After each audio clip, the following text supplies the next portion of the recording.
इस्लामी इतिहास में ना एक दौर ऐसा आता है जिसे न्याय और ईमानदारी का सुनहरा अध्याय कहते हैं। ये दौर था हजरत उमर इब्न अल खत्ताब का।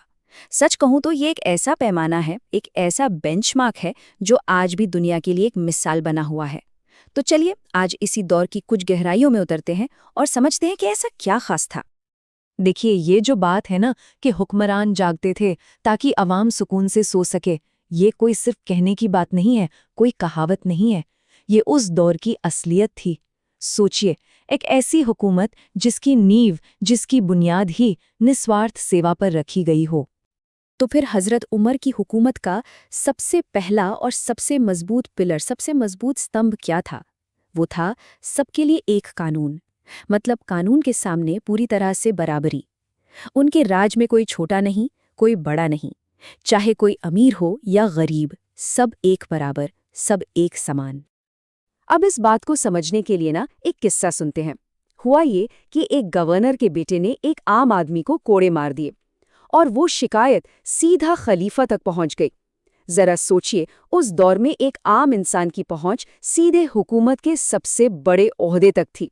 जैसे ही ये शिकायत पहुंची, हजरत उमर ने फौरन गवर्नर और उसके बेटे दोनों को बुलवा लिया। अब मामला था ताकत और इंसाफ के बीच। और उन्होंने क्या कहा? उन्होंने कहा, जब तुमने इस आदमी को दर्द दिया तो कानून तुम्हें भी दर्द का एहसास कराएगा। ये थे हजरत उमर के शब्द। कोई छूट नहीं, कोई बहाना नहीं, कुछ नहीं। इंसाफ का तराजू सबके लिए बिल्कुल बराबर था। उनका फैसला फौरन हुआ और बिल्कुल साफ था। और फिर हुआ क्या? उस आम आदमी को ये हक दिया गया कि वो भी गवर्नर के बेटे को वही सजा दे, उतने ही कोड़े लगाए। ये सिर्फ एक सजा नहीं थी, ये पूरी दुनिया के लिए एक पैगाम था, एक संदेश था कि इस्लाम में कानून के सामने किसी का कोई खास दर्जा नहीं होता, कोई वीआईपी नहीं। तो ये तो था पहला स्तंभ। अब बात करते हैं दूसरे पिलर की, जिसने उस दौर को इतना कामयाब बनाया। और वो क्या था? वो थी ईमान की ताकत। एक ऐसी ईमानदारी जो इस बात पर टिकी थी कि तब भी सच पर रहो जब तुम्हें कोई देख न रहा हो। इसका भी एक बहुत मशहूर किस्सा है। हजरत उमर का ये मामूल था कि वो रात में भेस बदलकर गश्त पर निकलते थे, अपनी प्रजा का हाल जानने के लिए। तो ऐसे ही एक रात वो एक गली से गुजर रहे थे जब उन्होंने एक माँ और बेटी की बातचीत सुनी जो दूध बेचने का काम करती थीं, और उन आवाज़ों ने उन्हें वहीं रुकने पर मजबूर कर दिया। अंदर से माँ की आवाज़ आई। वो अपनी बेटी से कह रही थी, बेचने के लिए दूध में थोड़ा पानी मिला दो, ज्यादा मुनाफे के लिए, जो शायद उस वक्त एक आम सी बेईमानी रही हो। लेकिन बेटी ने क्या जवाब दिया? उसने फौरन इनकार कर दिया। उसने कहा, अमीरुल मोमिनीन ने इसकी मनाही की है, मतलब खलीफा का हुक्म है कि ऐसा नहीं करना। इस पर माँ ने फिर दलील दी, अरे उमर हमें यहाँ कहाँ देख रहा है? और ये वो सवाल है जो किसी के भी ईमान को परख सकता है ना? कि जब कोई अथॉरिटी देख नहीं रही तो क्या गलत करना ठीक है?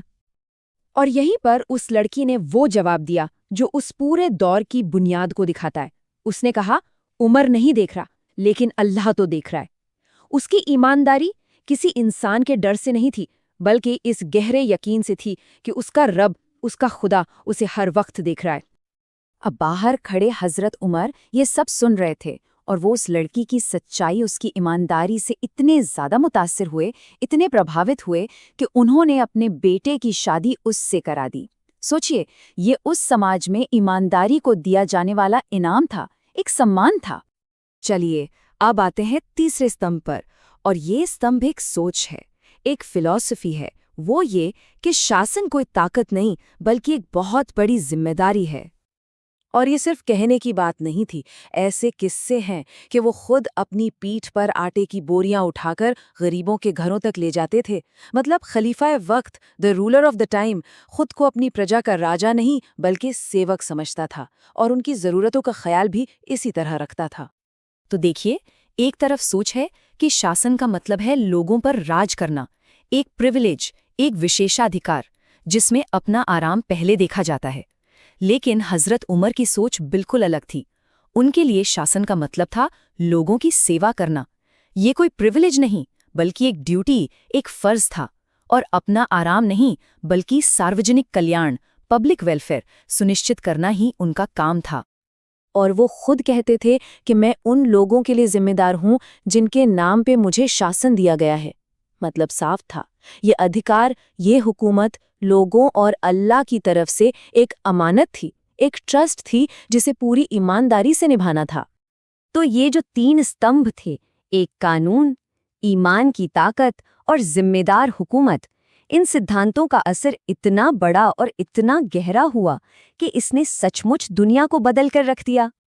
और इसका असर क्या हुआ? इसी न्याय का नतीजा था कि इस्लाम रोम और फारस की सल्तनतों तक फैल गया। ये एक ऐसा दौर था जिसमें अभूतपूर्व शांति थी, अनप्रेसिडेंटेड पीस। और ऐसा क्यों था? क्योंकि वहाँ एक ऐसा सिस्टम, एक ऐसी व्यवस्था बनाई गई थी जहाँ लोगों की ज़रूरतें ही सबसे बड़ी प्राथमिकता थीं, द हाईएस्ट प्रायोरिटी। और ये बात तो मशहूर थी कि अगर कोई बच्चा भी उमर के घर से रोटी मांगता तो खुद उमर बाहर निकलकर उसे देते। ये छोटी सी बात उस दौर में मौजूद देखभाल और सुरक्षा की गहराई को दिखाती है कि हुक्मरान तक हर आम इंसान की पहुंच कितनी आसान थी। तो आखिर में एक सवाल तो उठता ही है ना, कि जिस न्याय और जिस जिम्मेदारी ने सदियों पहले एक आदर्श समाज की नींव रखी, क्या आज की दुनिया में, आज के नेताओं और हमारे समाज के लिए उसमें कोई सबक है? ये एक ऐसा सवाल है जिस पर हम सबको सोचने की जरूरत है।